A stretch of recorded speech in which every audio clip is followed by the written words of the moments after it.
Baik, Assalamualaikum warahmatullahi wabarakatuh. Saya Fikar Najah dengan NIM F1D0231051 akan mempresentasikan hasil tugas besar ataupun proyek kami dari kelompok 2, di mana anggota kelompok kami ada Juan Dolian Anugura dan Noval Pramudia Ananda, serta saya sendiri Fikar Najah. Pertama, sistem informasi persediaan barang itu adalah website ataupun platform digital yang dirancang untuk memudahkan pengelolaan persediaan barang secara efisien, terstruktur, dan akurat. Nah, sistem ini tuh mencakup menu-menu pencatatan data barang, pengelolaan barang masuk dan barang keluar, serta penyusunan laporan persediaan barang secara otomatis. Kemudian ada 3 aktor yang utama yang di dalam sistem ini itu yaitu admin, pemimpin, serta pegawai. Admin, pimpinan, serta pegawai. Nah, pegawai itu tugasnya untuk melakukan manajemen data barang, kemudian pemimpin itu memiliki akses untuk memantau dan mengecek laporan serta persediaan, serta admin itu hak penuh untuk websitenya. Kemudian lanjut ke use case diagram. Kemudian di use case diagram ini tuh ada aktivitas-aktivitas yang perlu dan yang opsional dilakukan oleh setiap usernya. Di mana di sini untuk admin, pegawai, dan pimpinan itu yang harus dilakukan pertama kali adalah login. Makanya semua aktivitas-aktivitas lainnya itu harus login dulu, baru bisa diakses semua aktivitas-aktivitas lainnya seperti kalau di admin, kelola data user, kelola barang, kelola jenis, kelola lokasi, kelola transaksi barang, dan laporan, serta aktivitas-aktivitas lainnya. Dan untuk pimpinan serta pegawai juga seperti itu. Nah, di sini juga ada kegiatan-kegiatan yang opsional dilakukan, seperti contohnya kalau di pegawai itu ada menambah barang keluar, menambah transaksi barang, dan menambah barang masuk, di mana artinya di menu melihat transaksi barang atau aktivitas melihat data transaksi barang, itu ada aksi-aksi ataupun aktivitas yang opsional, bisa tidak dilakukan dan bisa dilakukan, seperti itu. Dan lanjut ke kelas diagram. Nah, di mana di sini untuk kelas diagram itu merepresentasikan model view sama controllernya. Nah, di sini controllernya itu ada beberapa di sini, di mana untuk controller yang pertama itu ada barang keluar, data, kemudian selanjutnya ada data user, jenis, lokasi, pegawai, pimpinan, transaksi barang, laporan, kemudian ada control welcome, kemudian ada barang masuk, out, profil, dan sebagainya, dan bisa dilihat di sini. Nah, yang di sini yang bisa kita lihat adalah metode-metode ataupun fungsi-fungsi ataupun kelas-kelas yang berada di dalam controller tersebut. Contohnya ada construct, index, proses edit keluar, dan lain sebagainya. Kemudian di sini ada view. View juga seperti itu, namun untuk di view ini sendiri, yang di dalam diagramnya ini, itu adalah nama view-nya, ataupun nama tampilan yang akan dipanggil oleh si controller, di mana controller itu nanti terhubung juga dengan models, karena models yang akan mengolah datanya, seperti itu. Nah, di sini modelsnya juga ada data user, activity log, kemudian ada jenis model, barang model, kemudian lokasi model, barang keluar model, dan lain sebagainya. Nah, di sini hubungannya antara controller, models, dan view, sebenarnya controller itu adalah penghubung daripada view dan models, yang dimana models itu adalah berfungsi untuk mengolah si datanya nantinya. Kemudian view itu tempat ditampilkannya si data-data yang sudah diolah di controller tersebut nantinya. Mungkin itu saja untuk kelas diagram, dan untuk diagram-diagram selanjutnya bakal dijelaskan lebih lanjut oleh teman kelompok saya. Perkenalkan, nama saya Johan Jordan Anugrah dengan NIM F1D023100061. Di sini saya akan melanjutkan menjelaskan diagram sequence. Nah, di sequence diagram ini saya membagi menjadi 6 aktivitas, yaitu login, logout, melihat, menambah, mengedit, dan menghapus. Yang pertama yaitu login. Nah, di login ini halaman view itu memanggil metode index yang berada di controller route, kemudian metode login juga untuk menampilkan form login kepada user. Nah, kemudian setelah itu user dapat memasukkan data loginnya. Lalu lanjut ke sequence diagram logout. Di sini halaman view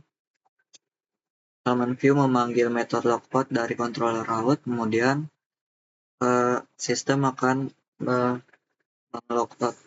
menglogotkan aktor itu. Kemudian sini lanjut ke sequence diagram admin melihat. Di sini saya mengambil contoh melihat data user saja. Kemudian di sini bisa kita lihat halaman view ini memanggil metode index. Dari metode index ini dia memanggil banyak sekali metode-metode lainnya dari model. Nah, dari model ini dia akan mengembalikan nilai-nilai atau hasil yang sesuai dengan metode yang dipanggil. Sini get user login mengambil data profil pengguna, get all user mengambil data semua user, get all role mengambil data semua role. Kemudian hasilnya itu nantinya akan ditampilkan di view halaman manajemen user. Kemudian lanjut ke menambah data user. Di sini menambah data user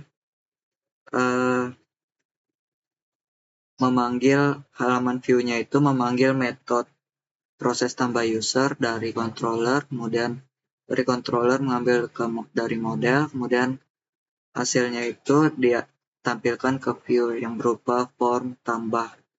Nah, di sini admin dapat menambah data usernya melalui form ini.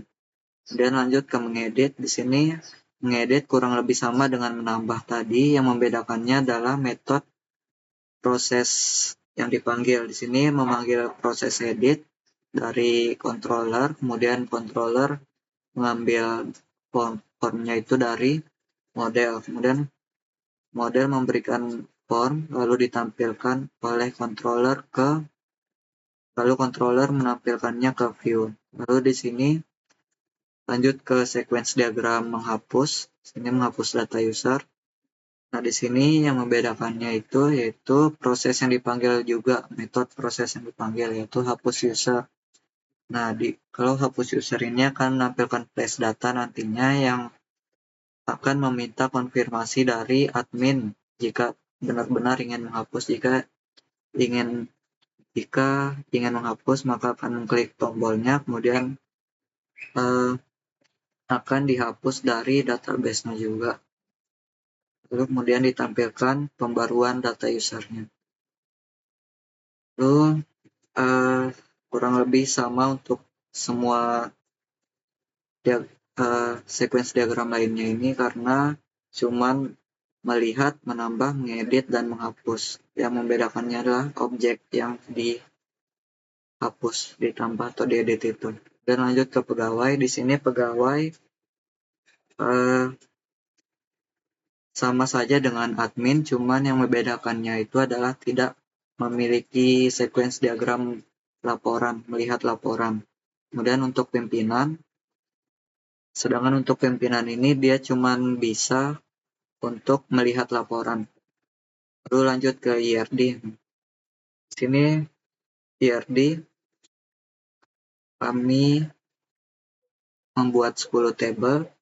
Di sini tabel yang pertama yaitu user. User berelasi dengan role. Nah, sini user memiliki satu role. Kemudian user juga melakukan activity log atau memiliki activity log.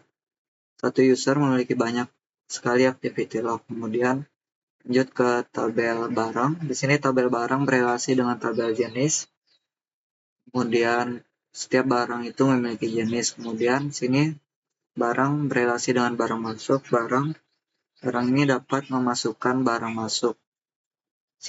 Kemudian sini barang juga berelasi dengan transaksi. Setiap barang ini dapat melakukan transaksi. Kemudian barang ini juga dapat mengeluarkan barang keluar. Nah, barang masuk ini berelasi dengan lokasi. Setiap barang ini ada masuk, nanti dia juga memiliki atribut lokasi. Lalu barang keluar ini juga berelasi dengan lokasi. Kemudian transaksi juga berelasi dengan lokasi. Lalu barang keluar berelasi dengan menyimpan. Barang keluar di sini berelasi dengan kondisi. Barang keluar ini menyimpan data dari kondisi. Jika kondisinya buruk itu, maka akan dicatat barang keluar ini kondisinya itu buruk. Kemudian lanjut ke objek diagram. Di sini objek diagram mempresentasikan jika relasi-relasi dari atribut mana yang berelasi dengan tabel lainnya. Di sini tabel user, ID user dari tabel user menjadi foreign key pada tabel activity log. Kemudian role ID dari tabel role menjadi foreign key dari tabel user. Kemudian di sini tabel barang, ID jenis, ID barang dari tabel barang ini menjadi foreign key pada tabel barang masuk. Kemudian menjadi foreign key juga pada tabel transaksi dan tabel barang keluar. Kemudian di sini tabel jenis, ID jenis dari tabel jenis menjadi foreign key pada tabel barang. Kemudian primary key dari tabel lokasi yaitu ID lokasi menjadi foreign key pada tabel barang masuk, tabel transaksi, dan tabel barang keluar. Kemudian tabel kondisi. Di sini ID kondisi dari tabel kondisi menjadi foreign key pada tabel barang keluar. Oke, sekian penjelasan diagram sequence, IRD, dan objek diagram yang dapat saya jelaskan. Selanjutnya akan dijelaskan oleh teman saya. Baik, Assalamualaikum warahmatullahi wabarakatuh. Perkenalkan, nama saya Novel Permudian Anda dengan NIM 110231085. Saya di sini akan menjelaskan mengenai activity diagram. Di mana activity diagram ini terdapat 3 user ya. Yang pertama itu admin, yang kedua ada pemimpin, dan yang ketiga ada pegawai. Kemudian yang pertama untuk bagian login pada admin. Yang pertama, admin membuka halaman login. Setelah membuka halaman, kemudian memasukkan username, password, kemudian role-nya. Kemudian dicek apakah itu valid. Jika hal tersebut valid, maka akan masuk ke halaman dashboard. Jika tidak, maka akan diminta untuk memasukkan kembali. Kemudian untuk yang kedua, ada tabel mengelola data barang. Yang pertama, admin melakukan login, kemudian pilih menu barang. Setelah pilih menu barang, melihat data barang. Kemudian ada pilihan edit data barang atau hapus data barang. Jika memilih salah satu, maka akan memperbarui data barang. Di sini ada banyak tabel mengelola stok barang, mengelola laporan barang, dan mengelola barang keluar. Selebihnya sama saja seperti mengelola data barang. Maka saya akan melanjutkan ke tabel menambahkan data barang. Itu yang pertama, admin melakukan login, kemudian admin pilih menu barang, kemudian admin pilih menu tambah data barang, kemudian memasukkan data barang tersebut, kemudian simpan data barang. Nah, di sini ada 5 tabel menambahkan data barang. Saya hanya menjelaskan satu saja sebab semuanya penjelasannya sama strukturnya. Kemudian saya akan beralih ke Figma. Ya, di sini Figma untuk admin ya. Pertama, setelah mengisi username dan password, kemudian login. Nah, di sini dashboardnya terdapat tampilan barang masuk, barang keluar, barang, kemudian lokasi. Nah, di sini terdapat 2 tabel untuk barang masuk hari ini dan barang keluar. Ya, kemudian masuk ke menu barang, terdapat data barang di sini. Ada juga menambah data barang, melakukan edit pada barang, dan melakukan delete pada data barang. Ya, kemudian ada page jenis, dapat dilakukan hal yang sama. Ya, kemudian lokasi juga akan menampilkan ID lokasi, serta aksinya. Kemudian masuk ke page transaksi barang. Di sini dapat dilakukan tambah transaksi oleh admin. Nah, dapat kode barang, nomor, nama barang, jenis, lokasi, stok, dan transaksi pada tabel pada page transaksi barang. Kemudian ada page barang masuk, menampilkan barang yang masuk. Berikut tabelnya ada kode barang, nama barang, tanggal masuk, lokasi, jumlah, serta aksi. Dan barang keluar sama seperti barang masuk. Kemudian di sini ada laporan.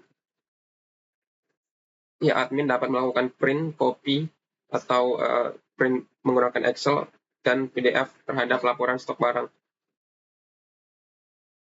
Kemudian admin dapat melakukan hal yang sama terhadap laporan barang masuk dan melakukan hal yang sama terhadap laporan barang keluar. Dan di sini ada page management user. Ya, terdapat nama, email, telepon, username, role, serta aksi. Kemudian saya beralih ke pegawai. Pegawai ini sama saja seperti admin, cuman tidak sebagai admin, hanya menampilkan transaksi barang, barang masuk, serta barang keluar. Isi page-nya sama saja, sama seperti pemimpin juga, hanya menampilkan dashboard, laporan, stok barang, barang masuk, serta barang keluar. Isi page-nya sama saja seperti admin. Sekian dari saya, kurang lebihnya mohon maaf. Assalamualaikum warahmatullahi wabarakatuh.